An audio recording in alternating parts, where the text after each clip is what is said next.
ويريكم آياته فأي آيات الله تنكرون.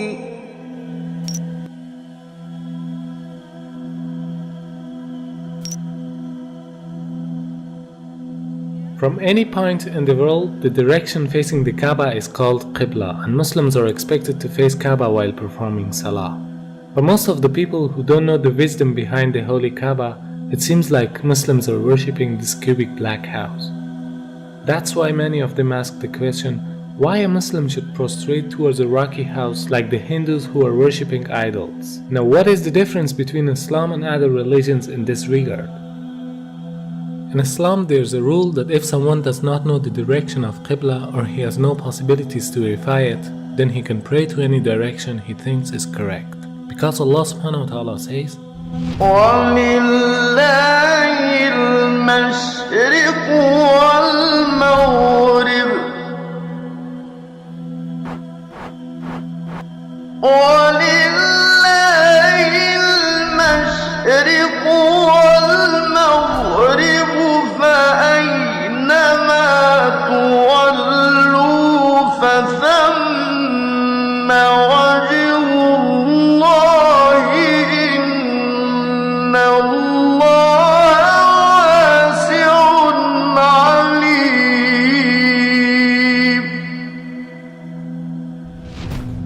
From this verse we can understand that the meaning of prostrating towards Kaaba is only to be united. Otherwise, everywhere is belonging to Allah subhanahu wa ta'ala. No Muslim ever worships the Kaaba when you offer Salah. Kaaba is the Qibla, it is the direction.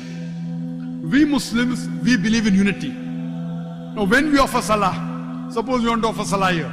Some will say, let's face north, some will say south, some will say east, some will say west. For unity, Allah says in the Quran, Surah Baqarah, that wherever you are, face towards the Kaaba. So Kaaba is the Qibla, it is the direction. So we are facing in that direction, but no one worships the Kaaba. Furthermore, if yet you have doubts, if you read the hadith that's mentioned in Sahih Bukhari, volume number 2, in the book of Hajj, chapter 56, hadith number 675, Hazrat Umar, may Allah be pleased with him, near the second Caliph of Islam, second Khalifa, he said that this black stone pointing at Hajar Aswad, black stone, it can neither benefit me, it can neither harm me. Just because my Prophet kissed it, I'm kissing it. This statement that this black stone can neither harm anyone nor benefit anyone is sufficient to prove that the Muslims don't worship the Kaaba. Furthermore, at the time of the Prophet, there were Sahabas, there were companions of the Prophet who stood on the Kaaba and gave the azan. No idol worshipper will ever stand on the Kaaba and give the azan, proving that no Muslim ever worships the Kaaba. It's only the Qibla, it's a direction. Not only Salah towards the Kaaba, rather the circumambulation is also a sign of unity. If you look to the creation, from the tiny world of quantum to the huge celestial bodies in the universe, from the very atom to the biggest stars and planets, they are all rotating and circumambulating around a certain axis in a counterclockwise direction. And this is exactly what the Muslims are doing around the Kaaba. So in Islam, it's an act of worship. It means in nature everything is worshipping the Almighty Creator, but not the body which is in the center of the circumambulation. This represents the unity in the whole creation. Beside the logical fact, there's a scientific reasoning about the Kaaba. When a person puts his head on the ground towards the Kaaba, the harmful charges would be released out of his body in a perfect manner, and it causes the body to balance its energy system. To know how it works, first you should know about the concept of the golden ratio. The golden ratio is a proportion of a longer distance to a shorter one, which is equal to phi constant, 1.618. This ratio is also called a divine proportion because the Almighty Creator has used the very same proportion in a great number of events.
golden mean in itself is an evidence of creation.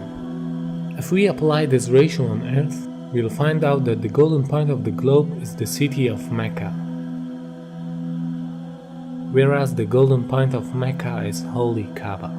So because it's the golden point of the globe, it is the strongest energetic field on Earth.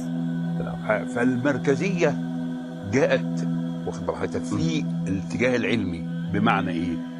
ان هم لما طلعوا في الفضاء وصوروا فلقوا الارض كرة معلقة ومظلمة، ولذلك حتى الراجل قال ايه؟ اجدها كرة مظلمة معلقة، من الذي علقها؟ هو يريد هو أرمسترونج. وكان كأنه يريد أن يقول بلسان الحال لا بلسان المقال الله الذي علقها.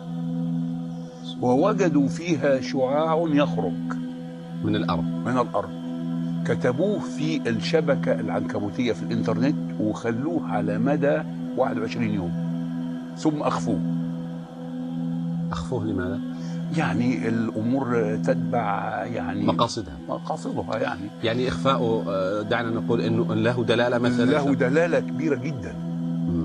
لسبب لأن هذا البيت العتيق، يعني هم لما جم ولقوا فيها شعاع، لما لقوا هذا الشعاع ابتدوا يركزوا الصورة فوجدوا إنه خارج من مكة، وبالتركيز وجدوا إنه خارج من الكعبة. For understanding how the golden mean provides an energetic field, you can take the example of the galaxies or planets, which emits the energy from the center point to the outer edges, just like a nuclear which balances the energy system with the electrons which are rotating around it. It means they are taking the negative energies and giving the positive energies for a balancing purpose. وبالتالي عندما تطوف أنت تشحن. معلش سبحان الله، هذه حقيقة. Now the investigations show that every day our body collects electromagnetic charges from its surrounding which are harmful for us, and these charges concentrate to the forehead, meaning the frontal lobe of the brain, which causes depression, headache, laziness, mental pressure, and even more dangerous problems. This forehead part of the brain is known as the frontal chakra, throughout which the body takes positive and negative energy. It is observed that these harmful charges can be released by putting our head down on the ground. But for a better result, we should put the frontal chakra of our body in a direction towards the strongest energetic field of the earth, meaning the Kaaba. Dr. Andrew Newsberg studied the brainwave activity during the prayer. He found some direct impact on several brain locations. The benefits of prayer are incredible. Regular daily prayer helps the frontal lobe from shrinking with age, which is the part of the brain that regulates our speaking, reading, and memory. Therefore, this helps to prevent memory loss in old ages, a perfect form of meditation which brings us to a state of tranquility. وهناك بحث أن صخور مكة البازلتية السوداء هي أقدم الصخور الموجودة في العالم. هذا كلام حقيقي. أقدم الصخور. أيوة. وهذا أثبت علميا وبحث منشور، وليس أخذوا يعني صخور بازلتية من مكة وشافوا المناطق اللي بتتكون هنا. الأمر إنه المتحف البريطاني فيه 3 شرايح من الحجر الأسود، وقالوا هذا الحجر ليس من صخور المجموعة الشمسية. The latitude of the coordinates of Kaaba is 21 degrees and 25 minutes. The first verse that describes Kaaba is the verse 225. Could this mathematic harmony be a simple coincidence? The possibility of numbers depicted in the Quran with order number 114 rising until verse 286, which describe the Kaaba for the first time, has a chance of 1 in 100,000 for them to appear next to each other. Surah 2, verse 125. The part of the coordinates after the comma can be described in the form of minutes, as well as in ratios of percentages. In order to handle the upcoming objections, when we look at the coordinates of Kaaba by changing them to percentage ratios, we come across the following verse. Surah 2, verse 142. Hence, no matter how we look at it, there is a sign in the verses that point to Kaaba and this could only be possible with the wisdom of God. Although there are scientific facts behind every command of Allah subhanahu wa ta'ala, but the Muslims should obey them without any reasoning. Because there is always a wisdom behind any order of the Creator that people cannot easily unlock the secret. But for us it is important to seek the satisfaction of our